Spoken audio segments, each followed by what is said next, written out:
இப்போ காலையிலேருந்து நம்ம அத்தியாயம் 3ல் இருக்கக்கூடிய ஸ்லோகங்கள் கர்மயோகத்தை பற்றியும் அப்புறம் யஜ்ஞங்களை பற்றியும் விளக்கங்களை தான் நம்ம வந்து தெளிவாக பார்த்துட்டு இருந்தோம். இப்போ அதனுடைய தொடர்ச்சியாக பிரம்மம் வேள்வியில் தான் பிரதிஷ்டை ஆகியிருக்கிறார் அப்படிங்கிறதுடைய பொருள் என்ன அப்படிங்கிறது விளக்கிறதுக்காக சுவாமி வந்து 2 ஸ்லோகங்கள் 3ல் 14, 15 கொடுத்துருக்குறாங்க. அந்த தலைப்பு எனக்கு கொடுக்கப்பட்டிருக்கிறதுனால அதை இப்போ நான் என்னுடைய புரிதலாக நான் விளக்கலாம்னு இருக்கிறேன். ஓம் ஸ்ரீ சங்கரானந்தாய வித்மஹே பிரம்மஸ்வரூபாய தீமஹி தன்னோ சத்குரு பிரச்சோதயாத். முதல்ல நம்ம ஸ்லோகத்தை பார்த்துடலாம். அன்னாத் பவந்தி பூதானி பர்ஜன்யாத் அன்ன சம்பவ யஜ்ஞாத் பவதி பர்ஜன்யோ யஜ்ஞ கர்ம சமுத்பவ. இந்த ஸ்லோகத்தில் அதனுடைய பொழிப்புரையை நம்ம படிக்கணும்னா, உயிரினங்கள் அனைத்தும் உணவிலிருந்தே உண்டாகின்றன. மழையிலிருந்து உணவு உற்பத்தி ஆகிறது. மழையானது வேள்வியிலிருந்து உண்டாகிறது. வேள்வி விதிக்கப்பட்ட கர்மங்களிலிருந்து உண்டாகிறது அப்படிங்கிறது தான் இதோடைய பொழிப்புரை. இப்போ இந்த ஸ்லோகத்தை முதல் வரியை நம்ம எடுத்துக்கிட்டோம்னா அன்னாத் பவந்தி பூதானி அப்படின்னு இருக்கு. இந்த ஸ்லோகத்தை புரிஞ்சுக்கிறதுக்கு இதை நம்ம கொஞ்சம் ரிவர்ஸில் படிக்கணும். பூதானி பவந்தி அன்னாத் அப்படின்னு படிக்கணும். இல்லை, பூதானி அன்னாத் பவந்தி. பூதானின்னா இந்த உலகத்தில் தோன்றி இருக்கக்கூடிய உயிரினங்கள் அத்தனை, ஜீவர்கள் அத்தனையும். பூதானினா அனைத்து ஜீவர்களும். அன்னாத், அன்னம்னா உணவு, நம்ம சாப்பிடக்கூடிய சாப்பாடு. அதிலிருந்து தான் பவந்தினா உண்டாகி இருக்கிறது. பவனா உண்டாகுதல், பவந்தினா உண்டாகி இருக்கின்றன. அதை நம்ம கொஞ்சம் புரிஞ்சுக்கணும். இப்போ உயிரினங்கள் அனைத்தும் அப்படின்னா பொதுவாக ஜீவர்கள் எல்லாம் என்ன நினைச்சிட்டு இருக்காங்கன்னா, இந்த தேகம்தான் நான் அப்படின்னு நினைச்சிட்டு இருக்கிறாங்க இல்லையா? அப்போ அந்த தேகாத்ம புத்தியுடைய ஜீவர்களை பொறுத்த வரைக்கும் அவர்களுடைய இந்த தேகமானது எதால் உருவாகியிருக்கிறது? உணவு சாப்பிட்றதால தான் உருவாகியிருக்கிறது அப்படின்னு சொல்கிறோம். அந்த உணவு எதிலிருந்து உருவாகுது அப்படின்னு பார்க்கணும் இல்லையா? இப்போ உணவு சாப்பிட்றதால இந்த உடல் உருவாச்சு. இந்த உணவுகள்லாம் எதிலிருந்து உருவாச்சு? இப்போ சில பேர் வந்து இல்லை, இந்த உடல் எல்லாம் வந்து ஒரு ஆண் பெண், ஒரு தாய் தந்தை கூடுவதால் தான் உருவாகுது அப்படின்னு ஒரு உதர்க்கமாக ஒரு கேள்வி கேட்கலாம். ஆனால் அந்த தாய் தந்தையாக இருந்தால் கூட அவர்களுக்குள்ளே இருக்கக்கூடிய அந்த சக்தியானது அவர்கள் சாப்பிட்ட உணவிலிருந்து தான் உற்பத்தி ஆகிருக்கு. அது ஏதோ மந்திரத்தில் மாங்காய் விழுந்த மாதிரி வந்து ஒரு நிகழ்ச்சி கிடையாது. அவர்கள் உடலில் அவர்கள் உண்ட உணவினுடைய சக்தியினால தான் அவர்களுக்கு அந்த மாதிரியான ஒரு வாய்ப்பே இருக்குது இல்லையா? ஸோ அதனால் இந்த உடல்கள் அத்தனையுமே எதிலிருந்து உருவாகி இருக்கிறதுனா அவரவர்கள் உண்ணுகின்ற உணவிலிருந்து தான் உண்டாகி இருக்கிறது. அப்போது இது வந்து நம்ம பார்க்க போகிறது எப்படின்னா, ஒரு செயின் ரியாக்ஷன் மாதிரி நம்ம இனி பார்க்க போகிறோம். ஏன்னா நம்ம அந்த ஸ்லோகத்தினுடைய விளக்கம் பார்க்கும்போதே ஒன்றுக்கு ஒன்று தொடர்புடைய விஷயங்களை தான் சொல்லியிருக்கிறாங்க. இப்போ முதல்ல உயிரினங்களினுடைய உடல் அன்னத்திலிருந்து உருவாகி இருக்குதுன்னா, அப்போ அடுத்த கேள்வி அன்னம் எங்கிருந்து உருவாகி இருக்குதுன்னு வரணும் இல்லையா? அதை தான் அடுத்தது பாருங்க. பர்ஜன்யாத் அன்ன சம்பவ. பர்ஜன்யாத்னா மழை. மழையிலிருந்து தான் உணவுலாம் உற்பத்தி ஆயிருக்கு அப்படின்னு சொல்றாங்க. பர்ஜன்யாத் மழையிலிருந்து அந்த சம்பவ உணவு உற்பத்தி ஆகியிருக்கிறது. இது உடனே மறுபடியும் நம்ம ஆளுங்க ஒரு கேள்வி, இல்லைங்க நாங்களாம் மாமிசம் சாப்பிட்றவங்க, எங்களுக்கு வந்து நாங்கள் தாவரம்லாம் சாப்பிட்றது இல்லை. சரி, இப்போது மாமிசம் சாப்பிட்றவங்களா இருந்தாலும் அந்த மாமிசம் சாப்பிடக்கூடிய ஒரு விலங்கு இருக்கு இல்லையா, அது என்ன சாப்பாடு சாப்பிடுது? அப்போது எல்லாமே பார்த்தீங்கன்னா எதை பேஸ் பண்ணியிருக்குன்னா, இந்த பூமியில் தாவரங்களை பேஸ் பண்ணி தான் இருக்குது அப்படிங்கிறது தான் இங்கே நம்ம வந்து இந்த இடத்துல நம்ம வந்து ஒன்னொன்னுத்தையும் சீர்தூக்கி பார்க்கும்போது அவங்க சொல்கிற கருத்தில் இருக்கிற ஆழத்தை நம்ம புரிஞ்சுக்கணும்.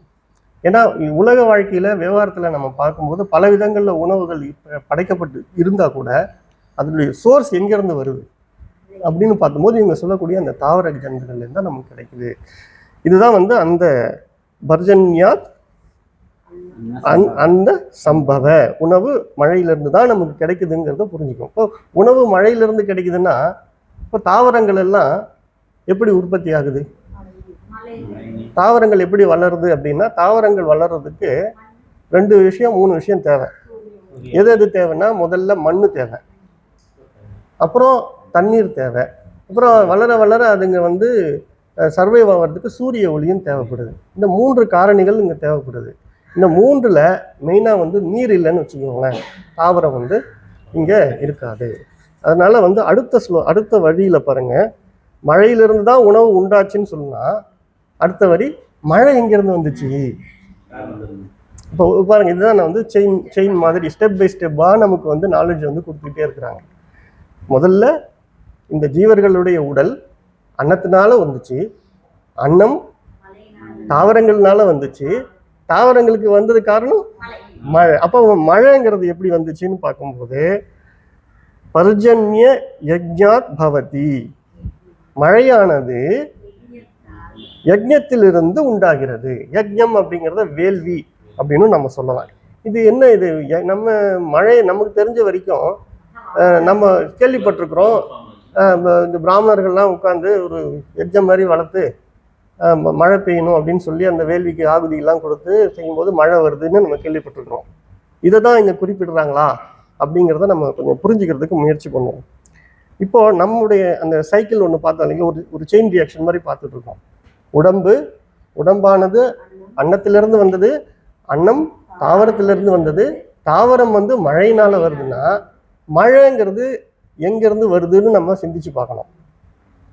முதல்ல இயற்கையில் மழைங்கிறது கடல் தண்ணி, நீர் ஆவியாகுது. அது நீர் ஆவியாகிறதுக்கு என்ன தேவை? சூரிய ஒளி தேவை. அந்த நீர் நிலை பெற்று நிற்கிறதுக்கு எந்த இடம் தேவை? பூமி தேவை.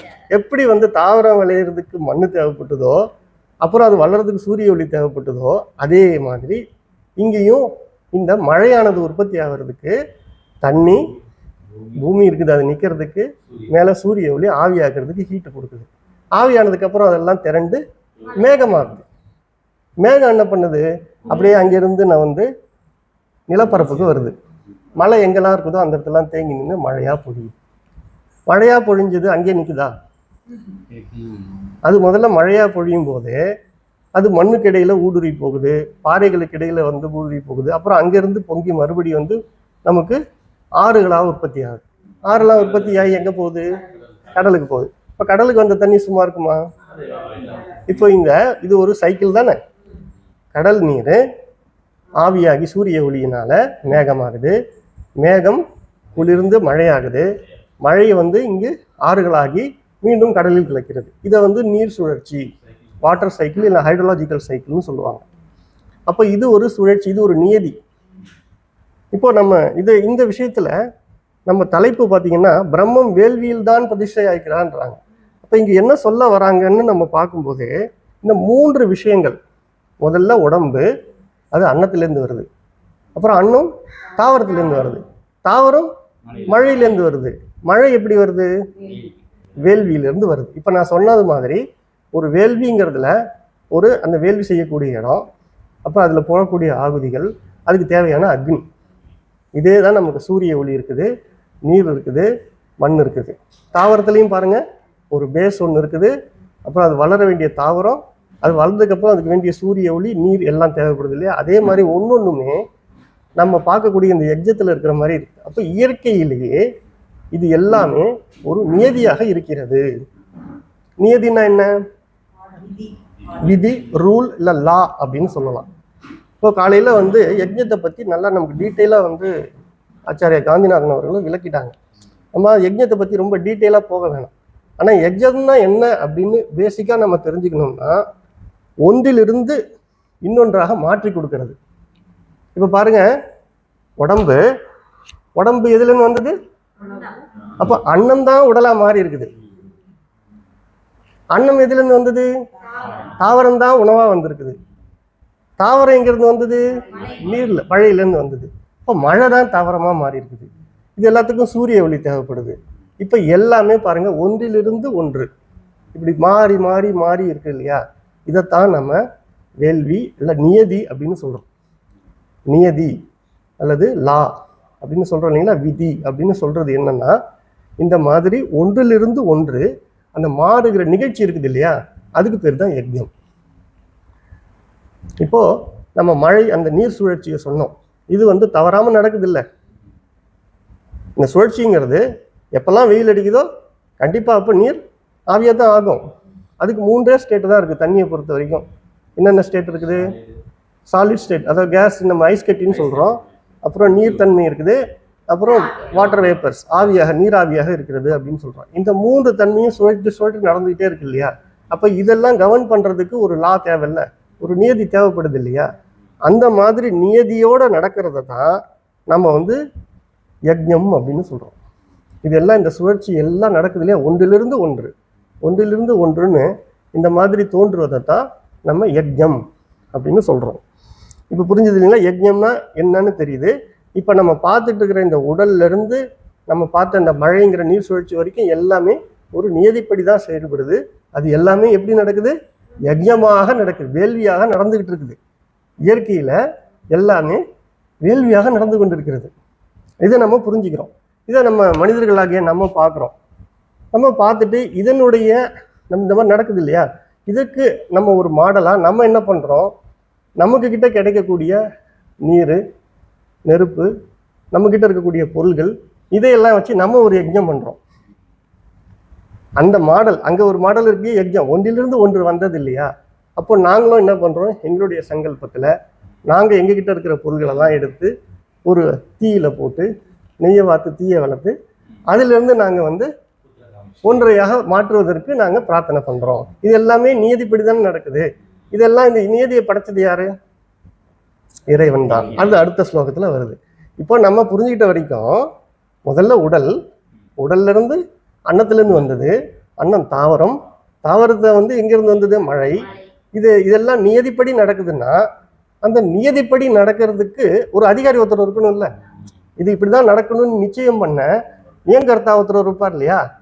அவர் இல்லாமல் இதெல்லாம் நடக்குமா? அதை பற்றி தெரிஞ்சுக்கிறது தான் அடுத்த ஸ்லோகம். அப்போ இந்த ஸ்லோகத்தில் நம்ம மனிதர்களாகிய நம்ம இயற்கையில் நடக்கக்கூடிய இந்த நியதிகளை புரிஞ்சுக்கிட்டு, அப்புறம் நமக்கு வந்து இந்த வேள்விகள்லாம் வந்து நம்ம செய்கிறோம் பார்த்தீங்களா? நம்ம செய்யக்கூடிய கர்மங்கள்ல இருந்து தான் வருது. நம்ம வந்து இந்த நியதிகள்லாம் நடக்குது. இந்த நியதிகள்லாம் தேவதைகளாக நடக்குதுன்னா, காலையில் தேவதாக்கத்தில் பற்றிலாம் சொன்னாங்க. ஒரு ஒரு ஒரு ஒரு நியதி இருக்குதுன்னா அந்த நியதியை தேவதைன்னு சொல்கிறோம். அப்போ தேவதைகள்லாம் சர்வை ஆகணும்னா அதுக்கு ஏதாவது ஒரு உணவு வேணும் இல்லையா? அதெல்லாம் எங்கேருந்து வருதுன்னா நம்ம செய்யக்கூடிய கர்மங்கள்ல இருந்து வருது. அதுதான் அடுத்தது பாருங்க. யஜ்ஞ கர்ம சமுத்பவ. யஜ்ஞ கர்ம. அப்போ அந்த யஜ்ஞம் வேள்விங்கிறது எங்கேருந்து வருது? மக்கள் செய்யக்கூடிய கர்மங்கள்லேருந்து வருது. மக்கள் கர்மங்கள் என்னென்ன கர்மங்கள் செய்கிறாங்க? அவங்கவுங்க இண்டிவிஜுவலாக அவங்களுக்குரிய கடமைகளை செய்கிறாங்க. சரி, அது தவிர்த்து வேற என்ன செய்கிறாங்க? இதெல்லாம் விஎஸ்டியாக பார்த்தோம்னா இண்டிவிஜுவலாக செய்கிறது. அதில் தப்பு தவறுகள் ஏற்படலாம். இதே கூட்டாக சேர்ந்து செய்யக்கூடிய வழிபாடுகள், சடங்குகள், சம்பிரதாயங்கள், இந்த மாதிரி செய்யக்கூடிய விஷயங்கள் எல்லாம் கூட்டாக செய்யக்கூடிய சமஷ்டி பிரார்த்தனையாக அமையும். இந்த மாதிரி இருக்கக்கூடிய விஷயங்கள் எல்லாம் நம்ம இறைவன் அந்த நியதிகள்லாம் இருக்கு இல்லையா, தேவதாக்கள், அவங்களுக்கு செய்யக்கூடிய ஒரு நன்றி கடனாக நம்ம செய்கிறோம். நம்ம செய்யக்கூடிய வழிபாட்டு முறைகள் எல்லாத்தையுமே சீர்தூக்கி பார்த்தீங்கன்னா ஒன்னொன்றுமே ஒரு தேவதைக்கு செய்யக்கூடிய வழிபாடாக இருக்கும். பொங்கல் எடுத்துக்கிட்டிங்கன்னா யாரை நம்ம வழிபடுறோம்? அக்னி தேவனை வழிபடுறோம். அதே மாதிரி ஒன்னொன்றுத்துக்கும் இருக்குது, வருண தேவனுக்கும் உள்ளது இருக்குது. ஒன்னொன்றுத்துக்கும் நம்ம வந்து வழிபாடு நம்ம முறைகள் வச்சிருக்கிறோம். அப்போது இப்போ நம்ம செய்யக்கூடிய இந்த கர்மங்கள் இருக்கு இல்லையா, இந்த கர்மங்கள் எல்லாம் தேவதைகளுக்கு நம்ம செய்யக்கூடிய நன்றியாக செலுத்துகிறோம். அப்போ அது அவங்களுக்கு போய் சேருதுன்னு சொல்கிறோம். அப்புறம் அந்த செய்யக்கூடிய அந்த செயல்கள் அவங்களுக்கு போய் சேர்ந்ததும் அவங்க நமக்கு அதுக்கு ஒரு பலன் கொடுக்குறாங்க இல்லையா? இதெல்லாம் நம்ம கண்ணுக்கு தெரியுதா? இது எதுவுமே நம்ம கண்ணுக்கு தெரியறது கிடையாது. அப்போ இதெல்லாம் என்ன சொல்லுவோம்னா அபூர்வம் அல்லது அதிருஷ்டம். திருஷ்டம்னா கண்ணுக்கு தெரியுது, அதிருஷ்டம்னா கண்ணுக்கு தெரியாத நிலையில தான் இந்த நியதிகள் எல்லாமே நடந்துகிட்டு இருக்குது. அப்போ இந்த அதிர்ஷ்ட பலனுங்கிறது இறைவனுடைய நியதிப்படி தான் நடக்குது அப்படிங்கிறத நம்ம புரிஞ்சுக்கிறோம். இப்போ இந்த மாதிரி நம்ம செய்யக்கூடிய வழிபாடுகள் இல்லை செய்யக்கூடிய வேள்விகள், இது எல்லாமே நம்ம செய்யக்கூடிய கர்மங்கள்லேருந்து வரக்கூடிய அத்தனையுமே தேவதா பிரீத்திக்காக. தேவதா பிரீத்தினா தேவதைன்னாக்கா நியதி தான். அப்போ நியதிக்கு நியதும் கர்த்தான்னு ஒருத்தர், இறைவன் ஒருத்தர் இருக்கிறார். அவர் தான் அந்த அதிர்ஷ்ட பலனை கொடுக்குறவராக இருக்கிறாரு. அப்போ வேள்விங்கிறதே ஒரு கர்மம் தான். இது வியஷ்டியாக இருக்கலாம் அல்லது சமஷ்டியாக இருக்கலாம் அப்படிங்கிறதையும் நம்ம புரிஞ்சுக்கிறோம். அப்போது இந்த மாதிரி செய்யக்கூடிய இந்த வழிபாடு இது எல்லாமே நம்ம தேவதா பிரீத்திக்காக செய்கிறோம். இப்போ பாருங்க, எல்லாமே ஒன்றுக்குள்ள ஒரு ஒரு செயின் ரியாக்ஷன் நான் சொன்னேன் இல்லையா? முதல்ல உடல்ல ஆரம்பிச்சு அப்படியே வந்து அன்னத்திலிருந்து அப்புறம் கடைசியா மழை எங்கேருந்து வந்து வேள்வி வேள்வி யஜ்ஞங்கிறது எங்கேருந்து வந்தது? கர்மங்கள்ல வந்தது. அப்போ இப்போ நம்ம ஒரு சைக்கிளுக்கு வந்திருக்கோம். இது எல்லாமே ஒண்ணுக்கு ஒண்ணு தொடர்புடையது. இப்போ கர்மங்கள்ங்கிறது எவ்வளவு முக்கியம். இங்க நடக்கக்கூடிய இயற்கையில நடக்கக்கூடிய இந்த நீதிகளுக்கும் கர்மத்துக்கும் உள்ள தொடர்பை பத்தி பேசுறாங்க. அப்போ கர்மம் செய்ய வேண்டியவன் கர்மம் ஆற்ற மாட்டேன்னு விட்டுட்டானா என்ன ஆயிடும்? அப்போ கிடைக்குது. அப்போ இது பாருங்க எவ்வளவு ஒண்ணுக்கு ஒண்ணு தொடர்பு உடையதுங்கிறத நம்ம புரிஞ்சுக்கணும். மனிதனுடைய இந்த கர்மங்களுக்கும் இயற்கையில உள்ள இறைவன் படைத்திருக்கிற அந்த நியதிக்கும் எவ்வளவுக்கு எவ்வளவு தொடர்பு இருக்குது அப்படிங்கிறத புரிஞ்சுக்கிறதுக்கு இந்த ஸ்லோகம் நமக்கு உதவியா இருக்குது. அப்போ இதைதான் நம்ம வந்து யஜ்ஞ கர்ம சமுத்பவ, உத்பவனா உற்பத்தியார், சமுத்து நன்றாக, சம்னா நன்றாக, இந்த மாதிரி வந்து எல்லாமே ஒண்ணுக்கு ஒண்ணு தொடர்புல இருக்குது. எல்லாமே வேள்வியிலிருந்து தான் வருது. அந்த வேள்வி கர்மத்திலிருந்து நடக்குது. இது வந்து சொல்றோம். அப்போ வழிபாடுகள் மூலமா என்ன நடக்குதுன்னா, இந்த இயற்கையில இருக்கக்கூடிய இந்த இயக்கத்தை இந்த வழிபாடுகளினுடைய அதிர்ஷ்ட பலனை வந்து சரி செய்யுது. சில நேரம் நம்ம ஒரு காலத்துலலாம் மாதம் மும்மாரி பொழிஞ்சுது அப்படின்னு சொல்றாங்க. இப்ப மாதம் மும்மாரி பொழியுதா? ஆனா மாறி பொழிஞ்சுக்கிட்டு தான் இருக்கு. பொழியாம இல்லை, பொழிஞ்சுக்கிட்டு இருக்குது.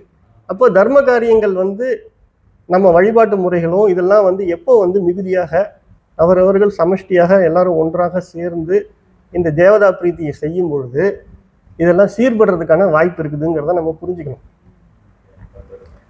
சரிங்களா? அப்போ இந்த தேவதாக்கள் இந்த நியதிகளினுடைய செயல்பாட்டுக்கு இயக்கத்துக்கு இந்த யஜ்ஞம்ங்கிறது ஒரு உபாதான காரணமாக இருக்கு. நம்ம கர்மம் தான் அது. மனிதர்களுடைய இந்த கர்மம் தான் உபாதானமாக காரணமாக இருக்கிறதுங்கிறத நம்ம புரிஞ்சுக்கிறோம். அப்போ இது வரைக்கும் நம்ம யஜ்ஞம்ங்கிற நிலையில வந்து நின்று இருக்கிறோம். யஜ்ஞத்துக்கு காரணம் கர்மன்றதையும் சொல்லிட்டோம். இப்போ பாருங்க, அடுத்த ஸ்லோகத்துல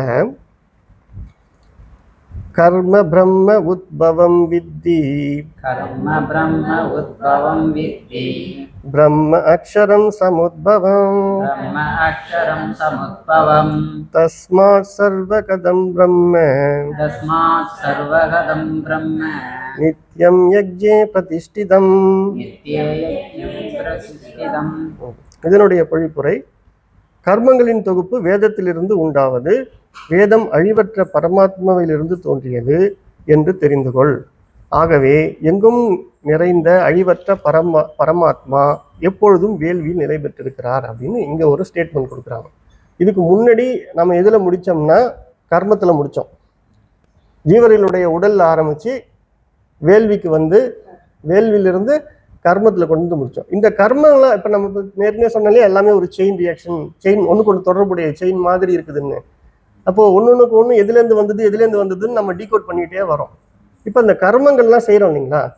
இந்த மாதிரி வழிபாடு செய்யுங்க, இந்த மாதிரி சடங்குகள் செய்யுங்க, இந்த மாதிரி யஜ்ஞங்கள் செய்யுங்க, இதெல்லாம் எங்கேருந்து நம்ம கத்துக்கிட்டோம் அப்படின்னு பார்க்க வேண்டியிருக்கு. யார் இதை நமக்கு சொல்லி கொடுத்தாருன்னா அதைத்தான் கர்ம பிரம்ம உத்பவம் வித்தி. கர்மன்னா கர்மங்களின் தொகுப்பு, பிரம்மோத்பவம், இங்க பிரம்மோன்னு அவங்க சொல்றது வேதத்திலிருந்து உண்டாவது. அப்போ கர்மங்கள் தொகுப்பு யார் நமக்கு கொடுக்குறா? இந்த இப்படி கர்மங்களை செய்யணும், இப்படி இந்த மாதிரியான சடங்குகளுக்கு இப்படிதான் செய்யணும், இந்த வழிபாடு இந்த முறையில தான் இருக்கணும், இந்த யஜ்ஞத்தை இப்படிதான் நடத்தணும், இந்த தேவதை வழிபடணும்னா இந்த ஆகுதி தான், இந்த மாதிரி தான் நம்ம வந்து பொருள்கள் எல்லாம் இடணும் அப்படிங்கிற முறைகள் எல்லாம் நமக்கு சொல்லி கொடுக்கறது வேதத்திலிருந்து தான் நமக்கு தெரிஞ்சுது. அப்போ கர்மங்களுடைய தொகுப்பு வேதத்திலிருந்து நமக்கு கிடைக்குது. அப்போ வேதம் இங்கிருந்து வந்தது. அடுத்தது அதுதான் பாருங்க, பிரம்ம அக்ஷர சமுத்பவம். அப்போ இந்த வேதம்ங்கிறது க்ஷரனா அழியக்கூடியது, அக்ஷரனா அழிவற்ற, சமுத்பவம் பரமாத்மாவிலிருந்து தோன்றியது, பிரம்மத்திலிருந்து தோன்றியது. வேதம் எதிலிருந்து தோன்றியது? பிரம்மத்திலிருந்து தோன்றியது அப்படின்னு சொல்றாங்க. இப்போ நம்ம சிந்திச்சு பார்க்குறோம், வேதம் பிரம்மத்திலிருந்து தோன்றியது. இதுவும் எப்படிப்பட்டது? அழியாத பிரம்மத்திலிருந்து தோன்றியது. அப்படிங்கிறத நம்மள தெரிஞ்சுக்க சாரி வித்தி அப்படின்னா தெரிஞ்சுக்கோ, இது இந்த இந்த நாலேஜை நீ தெரிஞ்சுக்கணும். ஏன்னா இது எல்லாமே எங்கேருந்து நமக்கு நாலேஜ் கிடைச்சிருக்குது? வேதத்திலேருந்து கிடைச்சிருக்குது.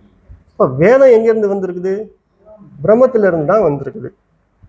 அப்போ தஸ்மாத் ஆகவே சர்வகதம். இப்போ பாருங்க, இப்போ ரிவர்ஸில் போவோம். பிரம்மத்திலிருந்து வேதம் வந்தது. வேதத்துல இருந்து நமக்கு கர்மங்களை எப்படி செய்யணும்னு சொல்லி கொடுத்தாங்க. செய்யக்கூடிய கர்மங்கள்ல யஜ்ஞங்களாச்சு. யஜ்ஞங்கள்ல நம்ம செய்யக்கூடியது எல்லாமே தேவதைகளுக்கு உபாதான காரணமா ஆச்சு. தேவதைகள் நல்லா இயங்குறாங்கன்னாக்கா மழை நல்லா பொழியுது, நல்லா வெயில் அடிக்குது, இந்த மாதிரி இயற்கை சூழ்நிலை தாவரங்கள் நல்லா விளையுது. தாவரங்கள் நல்லா விளைஞ்சதுன்னா நமக்கு உணவு, அப்போ நம்ம உடல் நல்லா. இது எல்லாமே பார்த்தீங்கன்னா ஒன்றுக்கு ஒன்று தொடர்புடைய ஒரு சைக்கிள். நாம நல்லா இருந்தாதான் வேதத்தில் இருக்கக்கூடிய கர்மங்களை செய்ய முடியும். அப்போ இது ஒரு சைக்கிள் இல்லையா? ஒன்றுக்கு ஒன்று எல்லாமே ஒன்றுக்கு ஒன்று தொடர்புடைய ஒரு சைக்கிள். இதை தான் தர்ம சக்கரம் இல்லை கர்ம சக்கரம் அப்படின்னு சொல்றாங்க. அப்போ தஸ்மாத் சர்வகதம் பிரம்ம, எங்கும் நிறைந்த அந்த அழிவற்ற பரபிரம்மம் நித்தியம் எப்போதும் யக்ஞே பிரதிஷ்டிதம், வேள்வியில் நிலை பெற்றிருக்கிறார். இங்க வேள்விங்கிறத நம்ம என்னன்னு புரிஞ்சுக்கிட்டோம்? ஒன்றிலிருந்து ஒன்று மாறி மாறி தோன்றுவது. இப்போ உணவிலிருந்து உடல் வந்துச்சு, உணவு எங்கிருந்து வந்துச்சு? தாவரத்துலேருந்து வந்து. இப்போ ஒன்றிலிருந்து ஒன்று தோன்றுகிறது தான் யஜ்ஞம்னா, இந்த உலகத்துல எல்லாமே ஒன்றிலிருந்து இன்னொன்று மாறி தோன்றி கொண்டே இருக்கிறது. அப்போ எல்லாமே ஆதாரம் எதிலிருந்து? வேதத்திலிருந்து. அந்த வேதமே எங்கிருந்து வந்தது? பிரம்மத்திலிருந்து. அப்போ பிரம்மம் இந்த வேள்வியில் நிலை பெற்றிருக்கிறார் அப்படின்னு அவங்க சொல்றதுக்கு ரீசன் என்னன்னா, இந்த வேதம் நமக்கு இந்த கர்மத்தில் இப்படிலாம் செய்யணும்னு சொல்லி கொடுக்கக்கூடிய வேதமே பிரம்மத்துல தான் தோன்றி இருக்குது.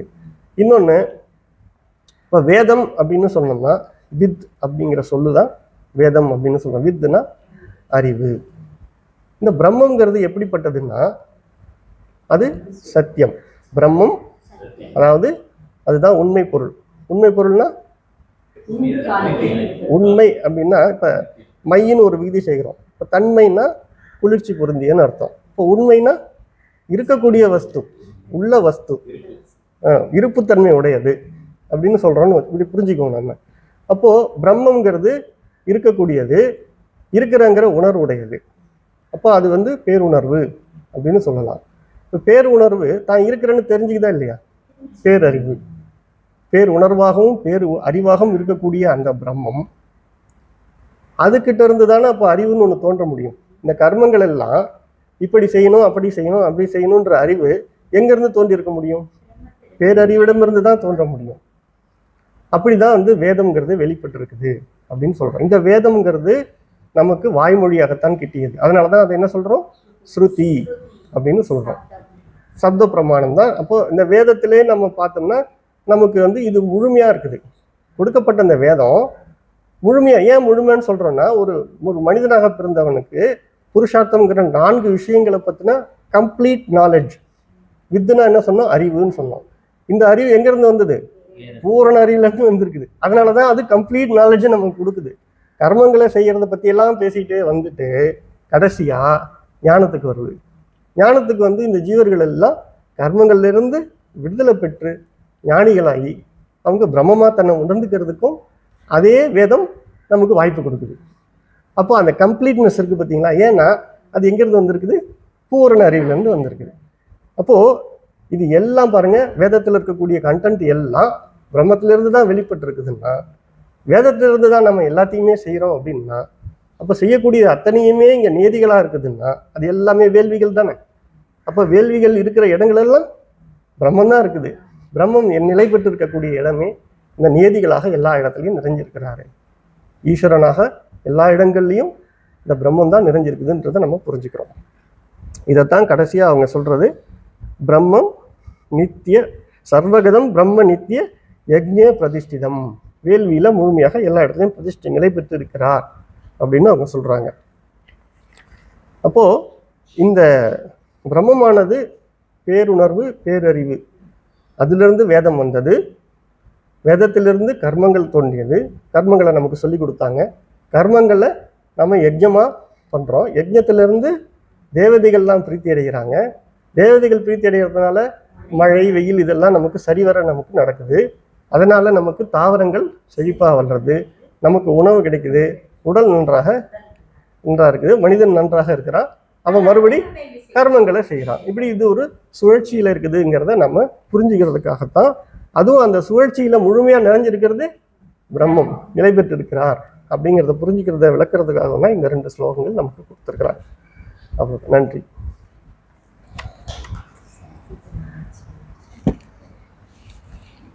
பிரம்மசூத்திர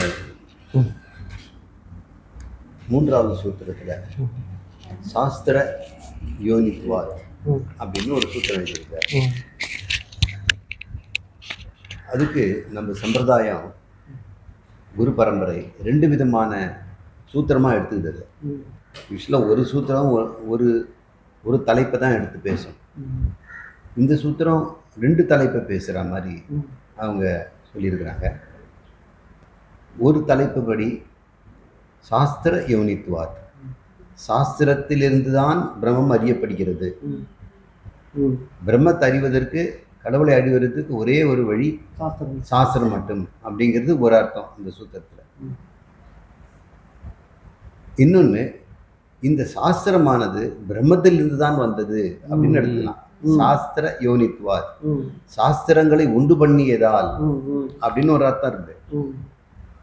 சாஸ்திரத்தினால் அறியப்படுவதால் அப்படின்னு இந்த பிரம்மசூத்திரத்துக்கு 2 அர்த்தம் சொல்றாங்க. இப்போ பகவான் பிரம்மசூத்திரத்துக்கு முன்னோடியா இருந்து இது சொல்லியிருக்காரு. இல்லைன்னா இது இல்லைன்னா வியாசர் சொல்லியிருக்க மாட்டார். வியாசர் சொன்னதுக்கு அடிப்படையே இந்த பகவத்கீதை வாசகங்கள் தான். இந்த பிரம்ம பிரதிஷ்டிதம் எதுல இருக்குது? எது சொன்ன? அக்ஷரம் பிரதிஷ்டிதம். அது வேதத்தில் பிரதிஷ்டிதம். அது யார் பிரதிஷ்டையா இருக்கிறாரு? அக்ஷரம். அப்புறம் அக்ஷரத்தில் தான் வேதம் பிரதிஷ்டிதம். அப்படி எடுத்துக்கலாம் இல்லையா? இப்போ 2மே அந்த பொருள் படுதுனால பிரம்மசூத்திரம் இப்போ எனக்கு நினைவதுனால அது சொன்னேன். இப்போ நீங்கள் எப்படி ஒரு பிரபஞ்சமே ஸ்தூல சூக்ஷ்மமாக இருந்து கொண்டு பரஸ்பரம் ஒன்றை ஒன்று இயக்கி கொண்டு ஒன்றால் இன்னொன்று தாக்கப்பட்டு இன்னொன்று மற்றதால் இது தாக்கப்படுதுங்கிறது முறையில் என்னென்னா ஒன்றோடொன்று இயைந்து செயல்படுது. இது பேர் ஒத்துசைவுங்கிறோம். ஒரு ஒத்துசைவு இல்லைன்னு சொன்னால் ஒரு ஃப்ரிக்ஷன் உண்டாகும். எல்லா என்ஜினுமே ஒத்திசைவாக இருந்ததுன்னா அந்த மிஷின் நல்லா ஸ்மூத்தாக போகும். கிரைண்டரோ அல்லது ஒரு மோட்டரோ பம்போ வேலை செய்யும் பொழுது ஒரு ஹெல்த்தி சவுண்ட் வரும். அப்படின்னு வந்ததுன்னா அது ஹெல்த்தி சவுண்டுன்றோம். அன்ஹெல்த்தி சவுண்ட் வந்ததுன்னா தெரியும், எங்கேயோ உரசுது, கிருகிரு அப்படின்னு வருதுன்னு தெரியும். இந்த பிரபஞ்சம் ஒரு ஹெல்த்தியாக இருக்கணும்னா இந்த பரஸ்பரம் பாவயாமி, இந்த சூக்ஷ்மமும் தூலமும் முரண்படாமல் இருக்கணும் அப்படின்னு நம்ம ஒட்டுமொத்தமாக இந்த காலையிலேருந்து நடந்ததுலேருந்து நம்ம பார்த்து போகிறோம். கர்மயோகத்துக்குள்ளே வரும்பொழுது கர்மம் தவிர்க்கப்பட முடியாதது. கர்மம் செய்தே ஆக வேண்டும். கர்மம் ஹெல்த்தியாக இருக்கணும், ஆரோக்கியமாக இருக்கணும். அதில் எல்லாரும் அவங்களுடைய கடமையை செய்யணும். வள்ளுவர் என்ன சொல்கிறாரு? உலகத்தோடு ஒட்ட ஒழுகல் பலகற்றும் கல்லார் அறிவிலாதார் அப்படிங்கிறார். உலகம் என்ற பிரபஞ்சத்தோட ஒருத்தன் ஒத்திசைந்து நடக்கலைன்னா அவன் பல கற்றும் அவன் கல்லாதவனை தான். அப்போ கல்வி அப்படின்னு அவர் என்ன சொல்கிறாருன்னா, உலகத்தில் இந்த கர்மயோகத்தை புரிந்து கொள்ளு அப்படின்னு தான். கர்மயோகத்தை தான் அவர் அந்த சாப்டரில் எழுதியிருக்கிறாரு. சரி, அடுத்த தலைப்புக்கு போகலாம்.